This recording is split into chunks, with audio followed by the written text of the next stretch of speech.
Hey, I'm Tom from A Precise Home Inspection. This is Jacob and this is Sean. We are home inspectors here in the Colorado Springs area, and we protect and educate home buyers. But here on our channel, we educate home buyers, home sellers, realtors, home inspectors, really anybody who is interested in learning about homes. So if you're new to our channel, please like and subscribe, and that way you'll be notified anytime we make future content.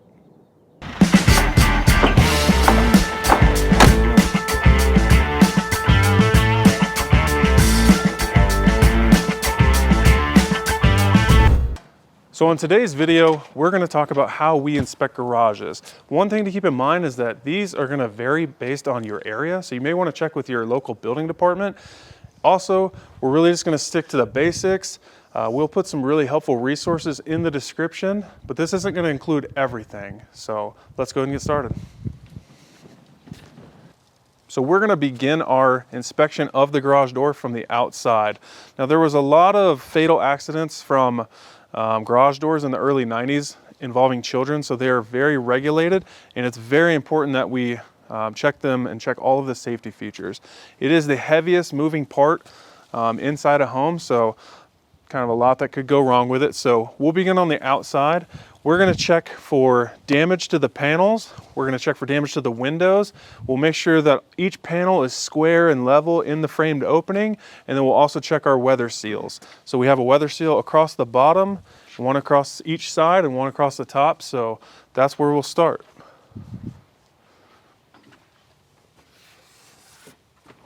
Next, we're going to begin our inspection on the inside. One thing to keep in mind is you want to do this part before we open the door or test the automatic opener. We want to make sure that the door is, first of all, unlocked and that it is safe to open. So we like to just pick one point and work our way across the door. So we're going to start up here at this bracing. We'll just make sure that all of our nuts and bolts and hardware are tight and that everything is properly supported. As we come over here, we'll check our cables to make sure that there are no frays. We want to make sure that there's not a lot of slack in the cable. We'll check all of our hinges, all of our hardware. We want to check for any damage to the panels. When we get to our torsion spring, we want to make sure that our spring is not broken and that all of our supports are properly secured. We do see a little bit of damage to this bottom panel. It may just be to the insulation, but as we open the door, we will keep a close eye on that.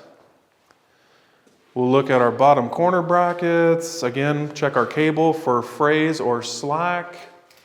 And we'll basically just work our way back over to here. And then we will come over to our automatic opener and make sure that it is properly supported. One of the most common defects that we see here is that the opener won't have its own power source. It'll have an extension cord running across the ceiling, but these really need to have a receptacle nearby so they can be plugged in directly. So we want to make sure that the door is not locked. This door doesn't have a manual lock, but a lot of the times we will see, especially on vacant homes, that there is a screwdriver or a clamp or something where somebody is attempting to lock the door. Before we move on and test our automatic opener, we've got to make sure that the door can move freely. Now that we have determined that the door is safe to open, we're going to go ahead and manually test the door. So the first thing is we're going to disconnect it from the automatic opener. Very important that we don't do this with the door in the up position. We want to make sure that the door is down. As we're raising the door up and down, we want to make sure that it raises smoothly, easily, and that it doesn't raise with more force than what we're applying. What that basically means is we don't want this door to pull itself up. We want to watch, listen. I can hear a little bit of binding over here in this corner. You can see a little bit of bending in the top panel, or in the top of the bottom panel. So I hear a little bit of binding over here. But we want to watch, listen. We'll check out our rollers and make sure that our rollers are staying in the tracks. We're going to raise it. So we just heard a bind right here. But we're going to raise it to the fully open position and let go, and it should stay open. And then we'll raise it to about 3 to 4 feet from the floor, and it should also stay there. If the spring is balanced properly, it should stay. So it's not staying on its own. So that is a defect. That is something that we would talk with our client about. This is actually Jacob's house. Jacob here offered to let us inspect his house to make this video, so we'll talk with Jacob about his garage door. We now have the garage door reconnected to the automatic opener. Next thing we're going to look for are warning labels. There are 5 warning labels that are recommended to be on garage doors. So first thing, there should be one up here near the spring that talks about the spring and the hazards that are associated with it. We also will typically have one here on the door panel that talks about just basically the general hazards with the door itself. We should also have one, these bottom corner brackets. This is where our cables are hooked to, so those are under extreme tension. So if these are not tamper resistant ones, then these should also have warning labels that basically say not to mess with them. Don't loosen the hardware, don't try to do any repairs yourself unless you're a qualified garage door technician. But we should have one on this corner bracket and one on this corner bracket. Then we should also have one over here on our wall control.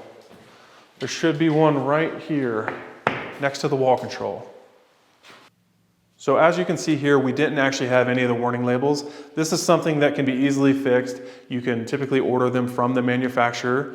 We're going to now talk about the wall control in a little more depth. First of all, we need to make sure that we do have at least one wall control in the garage.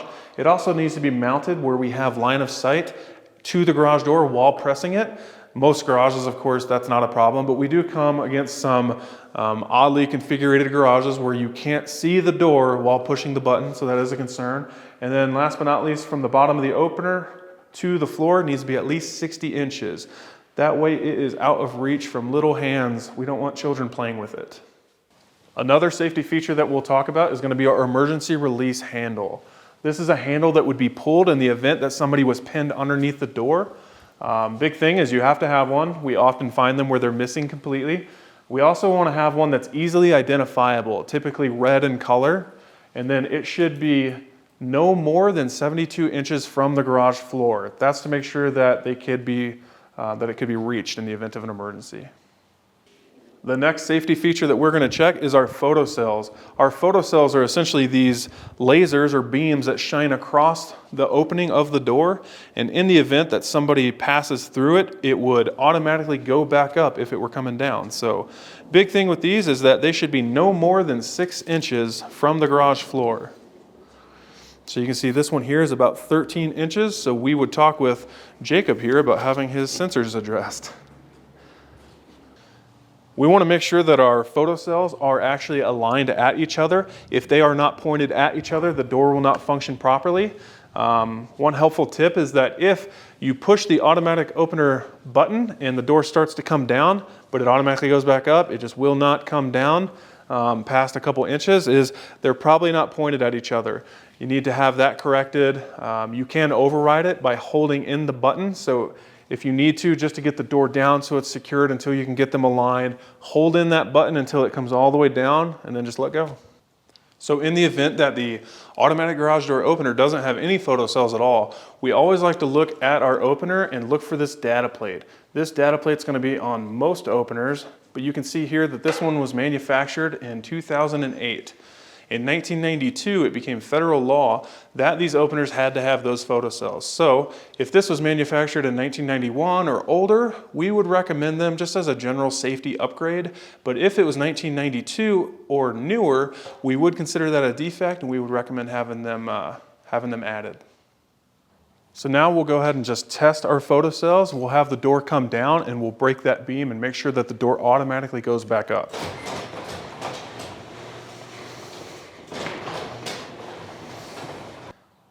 Now we're going to talk with you about the safety feature known as auto reverse. Auto reverse is where if the door was coming down and it came in contact with something, whether it was a child, a pet, something like that, it would sense that tension or pressure and it would automatically go back up. So there are 2 different ways. Our preferred method to test this is to have the door come down, and we will use our hands or arms and put tension on the bottom of the door and make sure that it goes back up. So I'll just use my hands. So it did not go back up. I prefer that method because I could just let go and not cause any damage. The other method is to use a 2x4, and this is the textbook way to do this, but I'll explain why we don't do this method. Well, you take a scrap piece of 2x4 and you lay it down flat underneath the door, and this door would come down, make contact with the 2x4, and then in theory go all the way back up. I've seen doors fall off the tracks. I've seen doors buckle. We've seen the support arm for the automatic opener completely bend.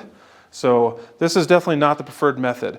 If you use your hands or your arms and it is not going to go back up, you can just let go and prevent that damage to the garage door. So on garage door openers that have the auto reverse safety feature, you'll typically have these two screws up here where the sensitivity can be adjusted. So although this is a major safety concern, it is very easily adjusted. So we always like to show our clients how they can adjust this. The last step in testing our garage door and the automatic garage door opener is we just like to have the door come down, go back up a couple times while we watch and listen. We want to listen for any binding. We want to watch our rollers. So I can hear binding over here. We've already talked about that once, but as we do this a couple times, we're going to just keep checking. Some of these defects won't happen the first time, but they might the second time, so it's important to do this a couple times. During the inspection of a garage, we like to focus on fire separation. Fire separation is essentially a set of standards that prevents harmful gases from entering from the garage into the home. It would also slow down a fire in the event that a fire started in the garage. We don't want it to spread quickly into the home. A garage is the most likely place for a fire to start.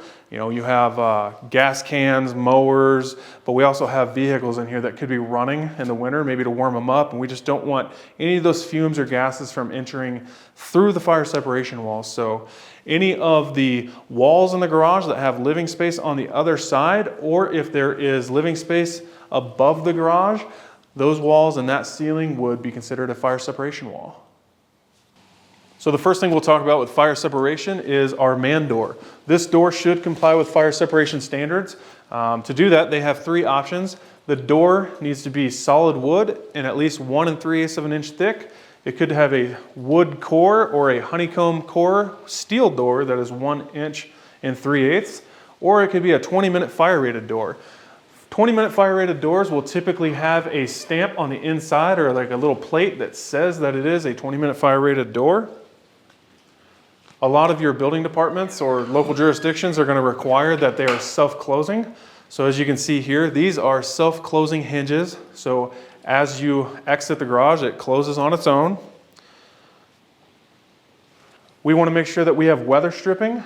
All 4 edges of our door should be sealed. That'll help prevent any air pressure from spreading a fire into the home, and it also prevents those harmful gases from entering the home. If the man door has a window in it, that window does need to be fire rated. If there was a fire out in the garage, a non-fire rated window would likely just shatter and then it would spread that fire into the home. So that window would have to be fire rated. And the most common thing that we find with man doors is that there is a pet door installed in the door. That large opening will of course compromise that fire separation wall. And then the last thing is this door cannot open up to a sleeping room. If we opened this door and entered the home and we walked into a bedroom, that would be a big safety concern. So now we're going to talk about fire separation on our walls and ceilings. So any of the walls that have that living space on the other side, these should be 1/2 inch drywall. Any of our ceilings that have living space above should be 5/8 type X drywall. All of our drywall should be mud and taped, and we shouldn't have any damage. Now it's very tricky a lot of the times to find the thickness because the thickness is typically put on the edge of the drywall, and then when they mud and tape it, they cover that up.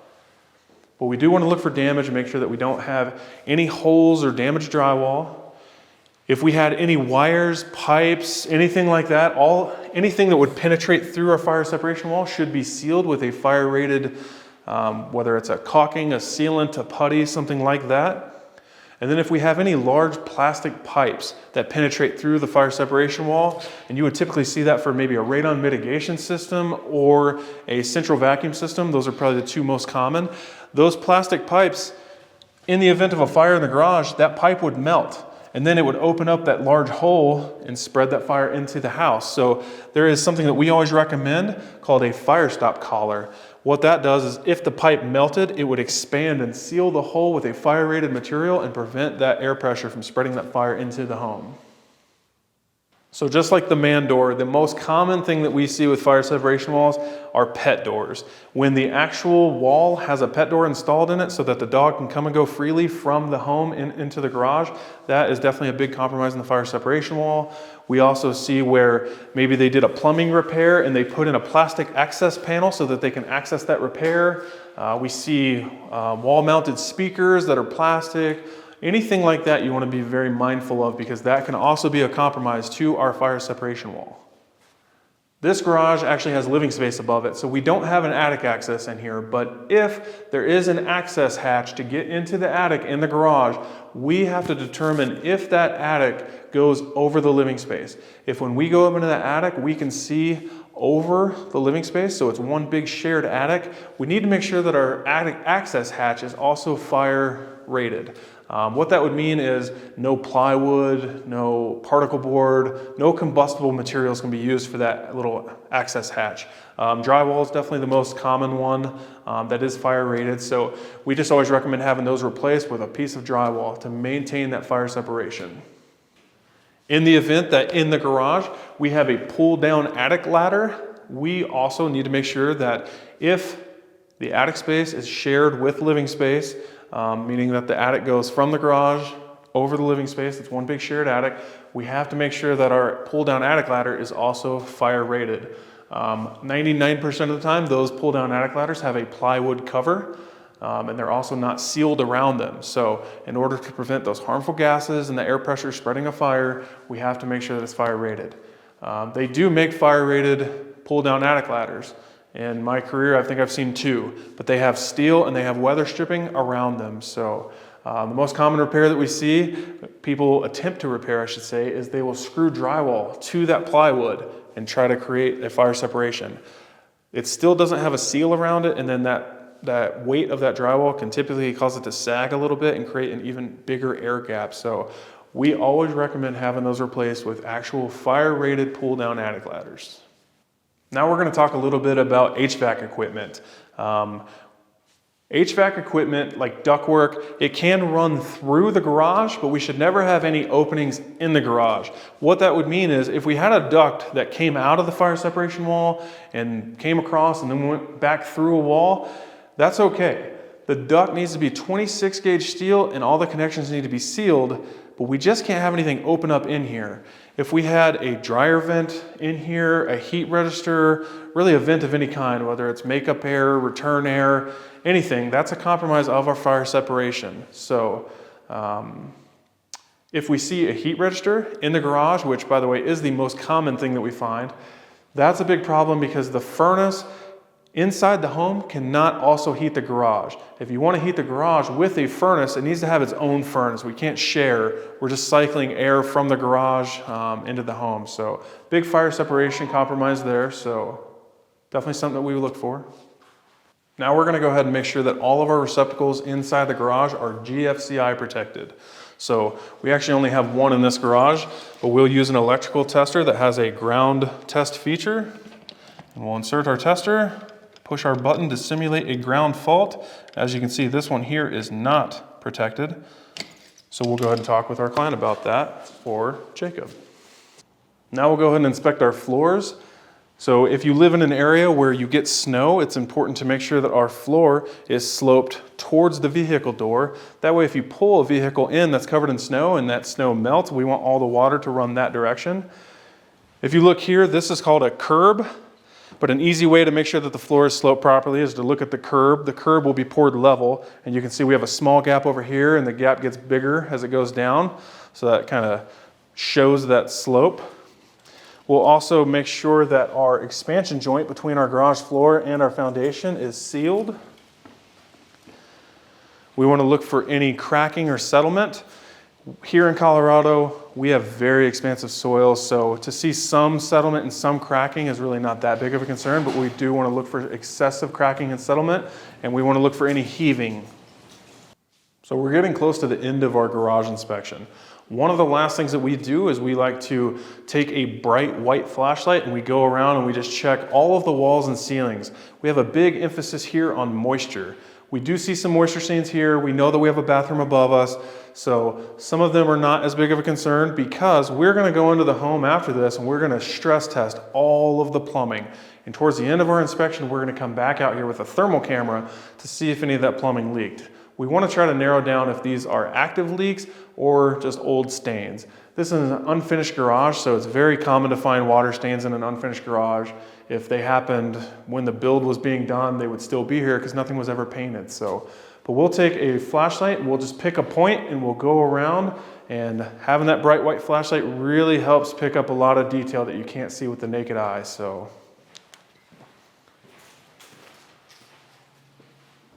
we hope you enjoyed this video. If you did, please like, share, and subscribe. Again, I'm Tom, this is Jacob and Sean with A Precise Home Inspection here in Colorado Springs. Thanks for watching. Ready? Smile, man.